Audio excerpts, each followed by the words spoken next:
ভাই হাসিনা কেমন মানুষ? নষ্ট হয়ে গেছে। আওয়ামী লীগের এত দায়িত্ব নিয়েছেন কিসের জন্য? শেখ হাসিনাকে হত্যা করার জন্য। তাহলে তো আপনার ক্ষমতা থাকবে না।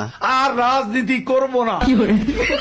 কাদের ভাই, জয় তো আওয়ামী লীগের নেতৃত্ব দিবেন, আপনার মতামত কি? তার নেতৃত্ব বাংলাদেশের জনগণ কোনো দিনও পছন্দ করবে না, ঘৃণা করবে। কাদের ভাই, এ কথা শোনার পর হাসিনা তো আপনাকে ঢাকায় থাকতে দিবে না। ঢাকা শহর শেখ হাসিনার কি বাপের সম্পত্তি? কাদের ভাই, আওয়ামী লীগ কেমন দল? এরা খুনি। আপনার কাছে শহীদ জিয়া কেমন ছিলেন? সে মহানায়ক, মহাবীর। আপনার দৃষ্টিতে মৌলানা নিজামী কেমন মানুষ ছিলেন? এত সৎ মানুষ রাজনীতিতে